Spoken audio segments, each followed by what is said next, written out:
I'm here with world-famous conductor and Wycombe High alumni Chloe Rooke, who I have the pleasure of meeting in person because this year she's judging our Bailey Murphy Music Festival.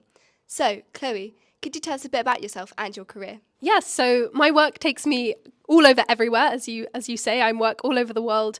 Mostly at the moment I'm working in the Netherlands and the UK and France, but conductors, especially at the professional level, travel a lot because the orchestra stays still and is doing concerts in the same place every week, but each week they need to have a different conductor, and so that takes me there to meet all different people.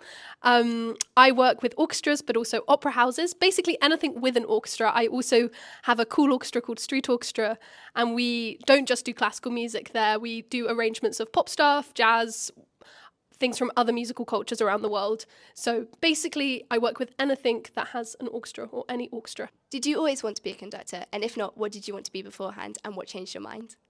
Yeah, great question. I feel like a career is called a career because it careers, like it moves around. For me, as a teenager when I was at Wycombe High, I loved playing the flute, and I always thought maybe I would go and be a professional flute player in an orchestra.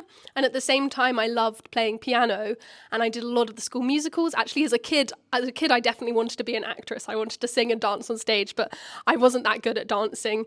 And actually, I just loved the music. And so I ended up doing a lot of music directing of musicals from the piano. And I really thought when I went to university, I decided just to do music at university rather than specialising in an instrument straight away. I thought I'd go into musical theatre and MDing, but between that and my love of classical music from the flute, I kind of came across conducting, and it was sort of there that it at university I sort of fell into it a little bit.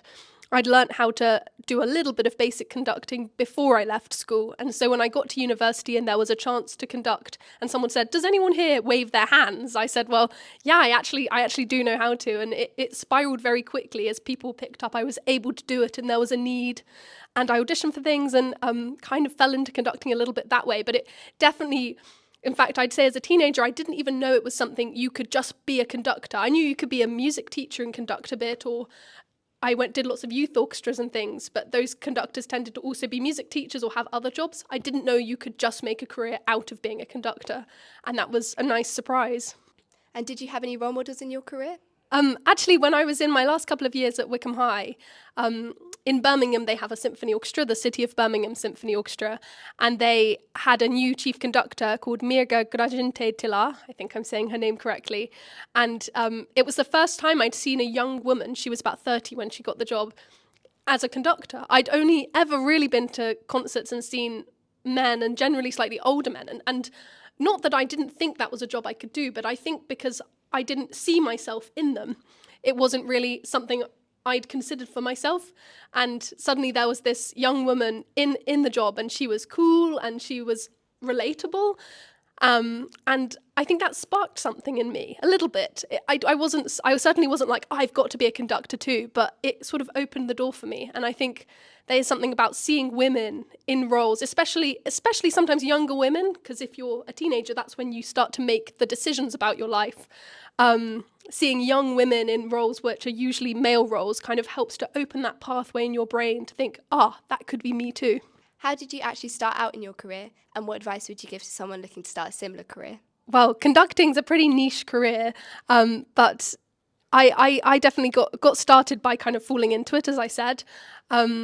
Think carefully about what you do for your A-levels, but don't overthink it, because you could end up somewhere completely different. I have a lot of friends who have ended up training for one thing and have gone a completely different direction.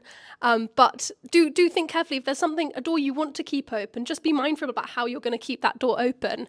I didn't take any languages at A-level, but have ended up going into conducting, which requires a lot of travelling and a lot of languages.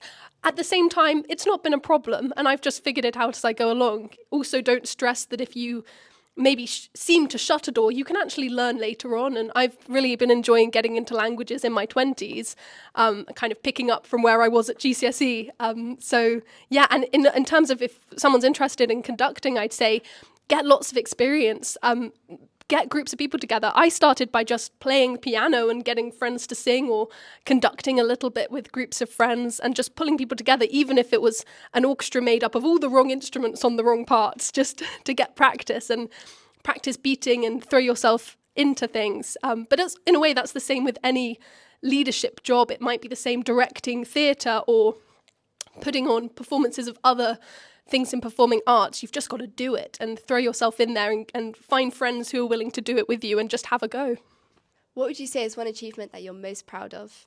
Good question. I had a wonderful concert just back in this October that's just been in the Netherlands, in the Concertgebouw, which is the big concert hall in the Netherlands. Anyone, if you know a little bit about classical music, lots of famous orchestras over the world. Maybe you've heard of the Berlin Philharmonic. Well, the Concertgebouw Orchestra is also kind of the same tier, one of the best orchestras in the world. I didn't conduct them, but they're known for playing in this beautiful concert hall. In fact, I think BMW sometimes use the hall as for adverts to say everything sounds good in the Concertgebouw. And I made my debut there in October, and it was amazing because the hall looks very big when you look at it. It's a sort of shoebox size, gorgeous gold ornate hall, but actually it's very intimate because the audience comes right up to the stage and right up next to the orchestra, also looking at me as I'm looking at the orchestra. And it was this really exciting, energetic performance of one of my favourite Beethoven symphonies, and just enormous fun. I had all my family and friends there. And in a way, that's sometimes always been the fun thing for me, is the performance, yes, but the party afterwards, getting to kind of make music and then off the adrenaline of that, have a party, have a drink, and just enjoy doing something really, really exciting and really complicated and really challenging together. That sounds like an amazing experience. Moving on to present day, what does a typical day look like for you? Yeah, good question. In my work, every day is a little bit different. Every week's a bit different as well. As I said, you're traveling a lot because you're going to meet different orchestras, but that's not to say every week I'm working with an orchestra. Maybe half of the time, so every other week I'll be rehearsing, and in a rehearsal week it will involve getting up, going maybe for 3 or 4 hours of rehearsal, coming home, cooling down because it's quite a lot of energy to rehearse an orchestra, and thinking about the next day, and then at the weekend having a concert. On weeks where I'm not on duty like that, where I've got a week off, I'll genuinely be studying and preparing for the next project. So for me, I love to work really early in the day. I find sort of getting up and getting going. So I'll even start at 8 or 8:30 and be score studying, which involves taking a big score where you've got all of the parts of the music, all of the instruments, and trying to get my head around it, understanding the harmony and the structure of the piece, but also the different colours and things I want to say about it, and actually how I'm going to beat it, because sometimes it's a bit complicated. And I spend a bit of time doing that. Generally, I work for 3, 4, 5 hours. 5 is a push, maybe 4 hours studying like that, because it's very detailed work. And in an afternoon, I live in Holland, so they love cycling. I'll generally go for a cycle and just clear my head, because I find actually in my sort of work that's such focused head work, working 8 hours a day is actually counterproductive. I have to give my head space just to process what I've learned. And I love reading books. I love reading contemporary fiction. Whatever's just been written, I'll be reading it. So reading, cycling, spending time with friends, and just being in the world and allowing that to give me ideas to bring into the music. And what is your favourite thing about your job?